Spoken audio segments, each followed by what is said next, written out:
Assalamualaikum warahmatullahi wabarakatuh. Innal hamdalillahi nahmaduhu wa nasta'inuhu wa nastaghfiruh wa na'udzubillahi min syururi anfusina wa min sayyiati a'malina. May yahdihillahu fala mudilla lahu wa may yudlil fala hadiyalah. Asyhadu an la ilaha illallah wahdahu la syarikalah wa asyhadu anna Muhammadan abduhu wa rasuluh. Allahumma sholli ala sayyidina Muhammad wa ala ali sayyidina Muhammad kama sholaita ala sayyidina Ibrahim wa ala ali sayyidina Ibrahim wa barik ala sayyidina Muhammad wa ala ali sayyidina Muhammad kama barakta ala sayyidina Ibrahim wa ala ali sayyidina Ibrahim fil alamin innaka Hamidum Majid. Rabbi shrah li sadri wa yassir li amri wahlul 'uqdatam min lisani yafqahu qawli amma ba'du. Hadirin hadirat jamaah kaum muslimin wal muslimat yang dirahmati oleh Allah Subhanahu wa taala dimanapun Anda berada. Pembahasan di video kali ini kita akan membahas tentang hadis nomor 350 yang mana hadis ini membahas tentang sujud tilawah bagi para pendengar bacaan Al-Qur'an ya, bacaan ayat sajadah ya. Jadi kalau misalkan kita tidak membaca Al-Qur'an, kita cuma pendengar aja pas pada saat ayat sajadah, nah kita ikut sujud tilawah apa enggak, seperti itu ya. Wa an Ibnu Umar radhiyallahu anhuma qala kana Nabiyya sallallahu alaihi wasallam yaqra'u alaina al-Qur'ana fa iza mara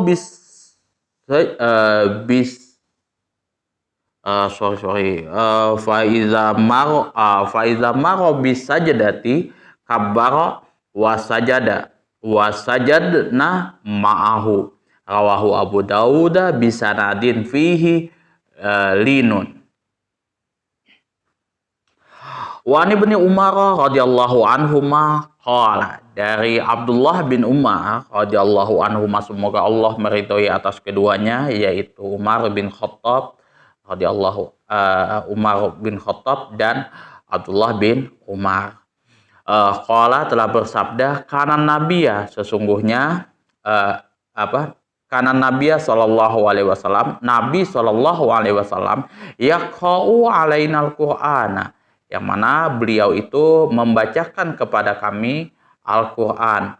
Fa iza mara bis sajdati, apabila beliau telah melewati ayat sajadah, kabbaro, maka beliau bertakbir, wasajada, kemudian beliau melakukan sujud tilawah, wasajadna ma'ahu, dan kami pun ikut sujud tilawah bersama beliau.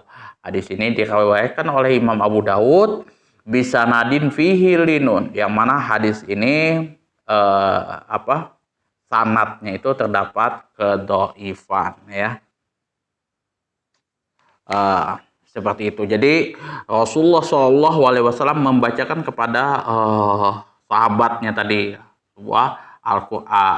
membacakan Al-Quran di situ kepada sahabat-sahabatnya, yang mana apabila bacaan beliau telah sampai pada ayat sajadah, beliau bertakbir lalu sujud tilawah, dan kami pun juga ikut sujud ya. Jadi yang membaca Al-Quran ini adalah Rasulullah Shallallahu Alaihi Wasallam, sahabatnya yang mendengarkan.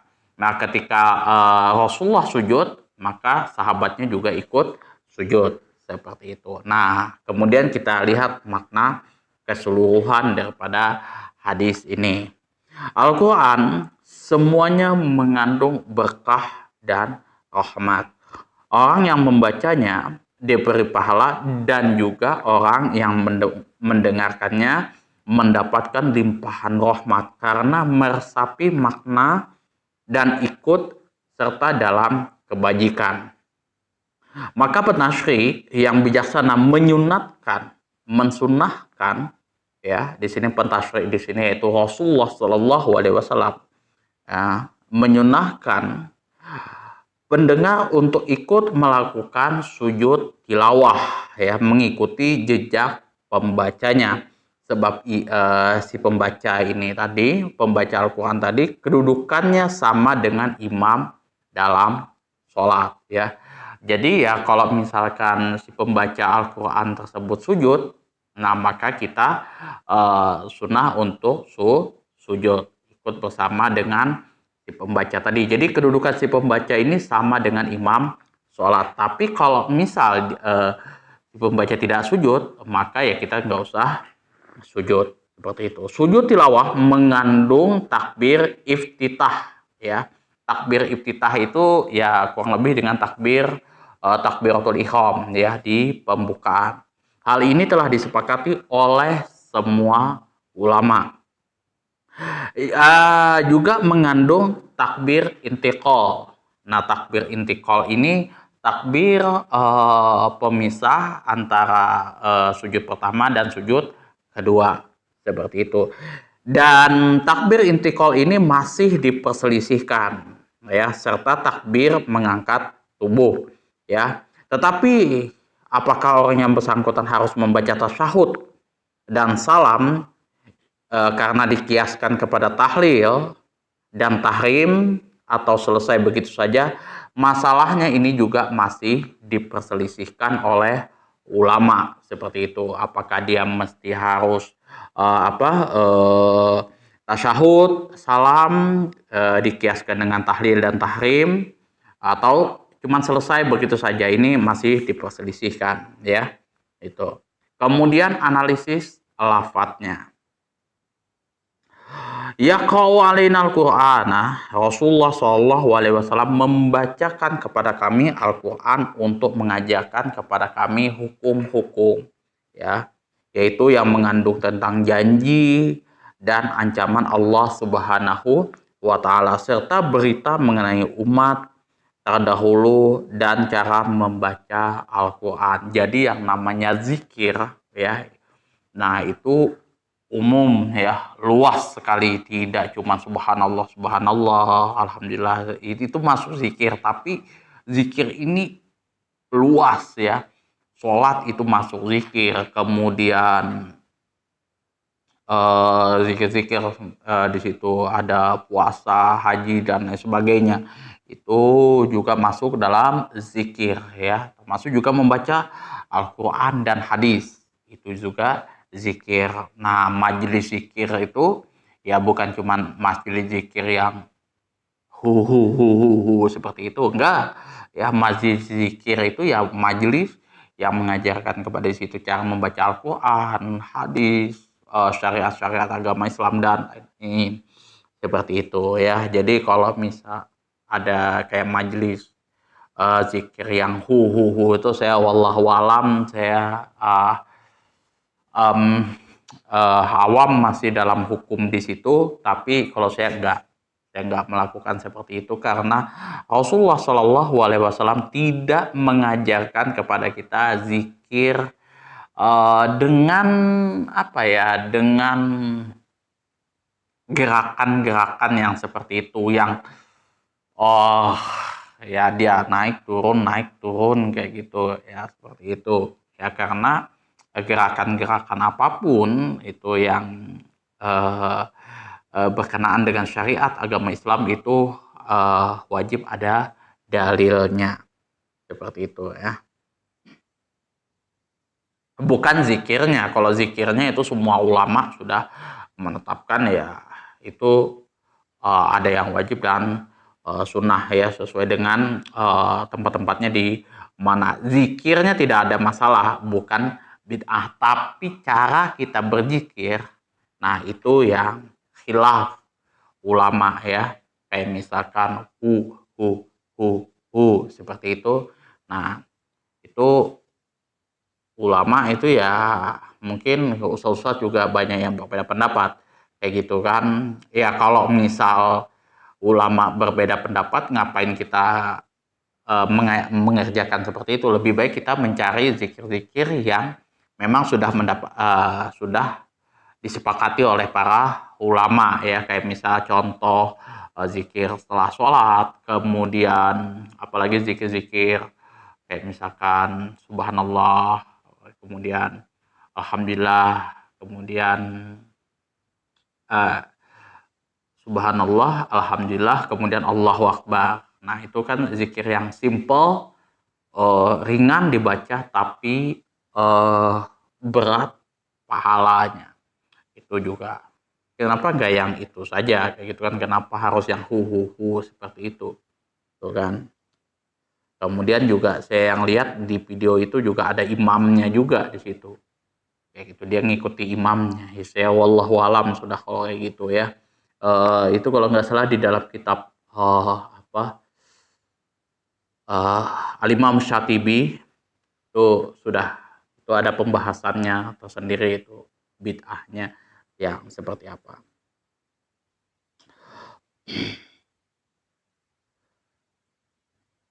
Kabaro di sini artinya bertakbir untuk menyungkur melaksanakan sujud tilawah. Bisanadin fihi linun, dengan sanad yang terdapatnya yang di dalamnya masih terdapat kelemahan, dhaifan ya. Dikatakan demikian karena di dalam sanadnya terdapat Abdullah Al-Mukabbar Al-Umri, sedangkan beliau adalah orang yang dhaif ya. Kemudian fikih hadisnya adalah di sini takbir iftitah untuk sujud tilawah. Jadi sujud tilawah itu ada takbir iftitahnya ya. Kalau kayak di sholat itu ada takbiratul ihram ya, Allahu Akbar, seperti itu sebelum kita melaksanakan sujud tilawah. Kemudian pendengar ayat sajadah ikut pula apabila si pembaca tersebut sujud ya. Jadi kalau misalkan si pembaca tersebut sujud, maka si pendengar itu juga ikut sujud. Seperti itu ya. Yang ketiga, disyariatkan duduk di antara teman-teman bila mengajarkan kepada mereka hukum-hukum yang bersumber dari Al-Qur'an dan kisah umat-umat terdahulu ya. Jadi kita itu disyariatkan untuk duduk dengan teman-teman yang mengajarkan kepada kita hukum-hukum yang bersumber dari Al-Quran dan hadis ya, dan juga misalkan tentang kisah-kisah umat yang terdahulu kita disunahkan ya di situ. Kemudian suatu peringatan di sini, di dalam sunnah telah disebutkan doa yang diucapkan ketika melaksanakan sujud tilawah. Nah, jadi ada doanya ketika kita melaksanakan sujud tilawah. Nah, dalam hadis Ibnu Abbas radhiyallahu an telah disebutkan bahwa Nabi SAW dalam sujud tilawah mengucapkan doa sebagaimana berikut. Ya, jadi teman-teman kalau misalkan sujud tilawah harus tahu doanya sesuai dengan tuntunan Rasulullah SAW yang diriwayatkan oleh Ibnu Abbas. Allahumma tubli, Allahumma tubli, ya Allah, catatkanlah bagiku sujud ini, biha indaka, dengan sujud ini, indaka di sisimu, ajron, yaitu pahala untukku. Jadi Allahumma ktubli biha indaka ajron, ya Allah, catatkanlah sujud tilawahku ini di sisimu sebagai pahala untukku. Waj'al hali indaka dahon, dan jadikanlah ya hal ini, yaitu sujud tilawah ini, sebagai simpananku kelak di sisimu. Itu. Wado'ani biha wizran, dan ampunilah dosaku karenanya. Itu ya. Wa taqabbalha minni kama taqabbaltaha min abdika Dawuda, dan terimalah sujudku ini karena serta terimalah sujudku ini dariku sebagaimana engkau telah menerimanya dari hambamu Daud ya.